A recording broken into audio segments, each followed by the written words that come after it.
안녕하세요. 무속인 오한근 법사입니다. 오한근의 운명 이야기. 오늘의 주제는요, 자식복 없는 사주의 특징입니다. 이왕이면은 자식복 있는 사주를 해주시지 왜 하필이면은 좀 기분 나쁘게 자식복 없는 사주의 특징에 대해서 말씀을 하십니까? 이렇게 얘기하시는 분이 있는데, 근데 제 방송을 보시는 분들 중에서 내 자식이 지금 모범생이고 바른 길로 가고 편안하신 분보다는 우리 아이한테 좀 문제가 있고 좀 걱정스러워서 오한근 법사의 방송을 보시는 분들이 많다고 생각을 합니다.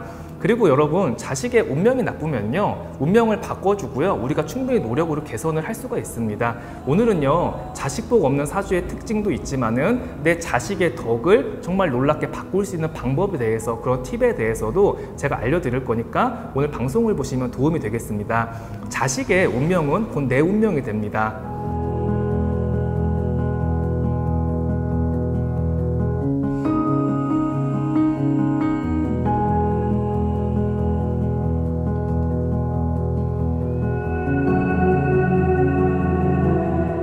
자식복 없는 사주의 특징 첫 번째입니다. 여러분, 자식은요 어디서 내려오나요? 부모가 열달을 품어서 자식을 이제는 태어나게 하지만은 하늘에서, 천신에서, 조상에서 주시는 게 자식입니다.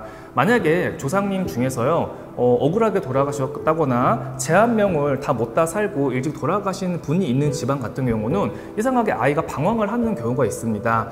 조상이 불편하고 조상의 한이 많거나 조상의 바람이 분 경우에도 아이가 방황을 하지만 모두가 그렇다는 얘기는 아니에요. 우리 아이의 사주 원국이 더 중요합니다. 사주 팔자에 좀 신약하거나 살성이 많은 경우에는요, 어떤 조상의 안 좋은 기운이라든가 조상의 한, 조상의 업식, 조상의 파동이 자손한테 내려가는 경우가 많습니다. 우리 집안에 우리 부모님이 이렇게 돌아가셨어. 우리 할아버지나 우리 삼촌이 좀 안 좋게 돌아가셨는데 혹시 이것 때문에 우리 아이가 방황을 하는 게 아닐까, 그런 생각이 드시는 분들은요, 조상님의 그분에 대한 한번 제사를 한번 지내보십시오. 근데 이렇게 돌아가신 분이 있는 집안은요, 이상하게 제사를 안 지내는 경우도 많습니다. 그러니까 제사를 안 지내다 보니까 그 연관은 갈 곳 없는 무주고운이 되고요, 사주가 신약한 아이한테 이렇게 붙을 수밖에 없습니다. 그래서 혹시라도 자꾸 생각나시는 이런 조상님이 계시다면은 이 방송을 지금 듣고요, 그럼 그분을 위해서 한번 제사를 차려서 모셔본다면요, 우리 아이가 좀 달라질 수도 있습니다. 자식복 없는 사주의 특징 두 번째입니다. 우리 자식이 방황을 할 때는요, 부모의 사주를 점검해야 됩니다. 어머님들이 자식들의 사주를 가지고 저를 많이 찾아옵니다. 법사님, 우리 딸이 문제가 있나 봐요. 사주에 어떤 살이 꼈나 봐요. 그러니까 이렇게 방황을 하고 자꾸 사고를 치고 마음을 잡지를 못합니다. 학교도 안 가려고 하고요. 그래서 아이의 막상 사주를 들여다보면요, 너무나 깔끔한 거예요. 사주 팔자도 좋고 조상의 기운도 좋고 인덕과 기인도 많으며 전혀 이렇게 방황하고 고생할 이유가 없는 겁니다. 근데 이럴 경우에는요, 반대로 부모의 사주를 점검을 하셔야 돼요. 그러니까 어머니들은 우리 아이 사주에 문제가 있어서 방황을 한다고 생각을 하는데, 반대로요, 아버지하고 어머니의 사주가 나쁠 때 그 파동이 자손으로 내려가는 경우가 많습니다. 그래서 어머니들이 그래요. 다른데 점사를 몇 번 보러 갔는데 다 좋다고 했어요. 우리 아이 사주에 관직도 있고요, 앞으로 좋은 대학도 갈 수가 있고 잘 큰다고 하는데 현실은 전혀 그렇지 않습니다. 제대로 못 봐준 것 같아요. 아니요, 잘 봐준 거 맞아요. 왜냐하면 역술인들 같은 경우는 타고난 사주를 그대로 읊어주는 거기 때문에 그 사주 원국을 갖다가 그렇게 얘기를 해준 겁니다. 하지만 사주 원국이 아무리 좋아도요, 부모의 사주에 운기가 안 좋거나 안 좋은 기운, 조상의 기운이 들어오면요, 그게 자식한테 이렇게 내려칩니다. 그래서 아버지하고 어머니 운이 너무 안 좋아서 자식이 방황을 한다, 제가 이렇게 얘기를 하면요, 또 어떤 어머니 이렇게 얘기하시는 분이 있어요. 아니 선생님, 얘 아빠는요 지금 사업이 너무너무 잘 됩니다. 진짜 지금처럼 전성기가 없어요. 돈도 잘 벌고 있고 사업도 잘 되고 있는데 어떻게 운이 나쁘다고 나옵니까? 이상한데요? 이렇게 물어보시는 경우가 있는데, 너무 사실은 사람이 이게 아둔하고 답답한 겁니다. 사람은요, 운의 기준, 대운의 기준, 성공의 기준을 무조건 금전이라든가 사업으로만 생각을 합니다. 여러분, 금전이나 사업이 대운의 척도일까요?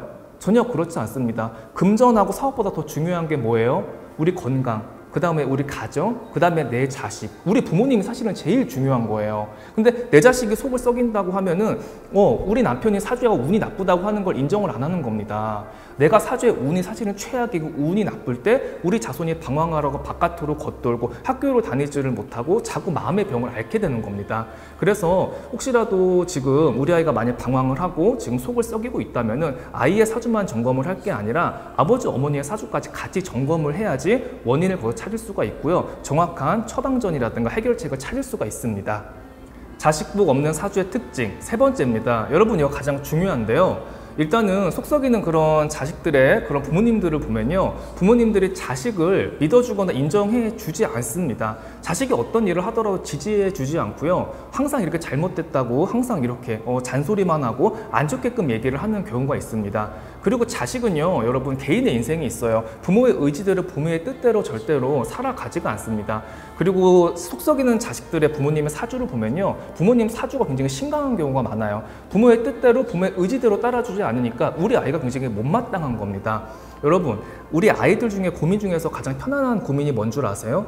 바로 공부를 안 하는 거예요. 지금 이 방송 보는 분들 중에서 공부가 가장 중요하다고 생각을 하시는 분들도 있는데, 제가 상담을 하다 보면요, 그 고민 중에서요, 공부를 안 하는 고민은요, 가장 간단하고 어떻게 보면 가장 배부르고 가장 편안한 고민으로밖에 이거는 볼 수밖에 없어요. 그 외에 정말 공부를 떠나서 사고를 치고요, 방황을 하고 학교를 못 다니고 뭐 교도소에도 갈 수가 있고 우울증이 와서 정신과 치료도 받는 정말 그런 아이들이 여러분 너무 많다는 얘기예요.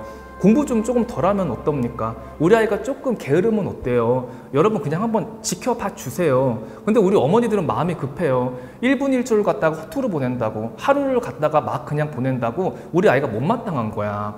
옆집 뭐 철수는 지금까지 공부를 그렇게 열심히 하고 학원도 다니고 그렇게 잘한다는데 넌 도대체 뭐 하는 거냐, 이렇게 네가 뒤처져 있으면은 절대로 앞으로 대학을 못 간다 하면서 자식을 갖다가 여러분 궁지에 몰아넣습니다.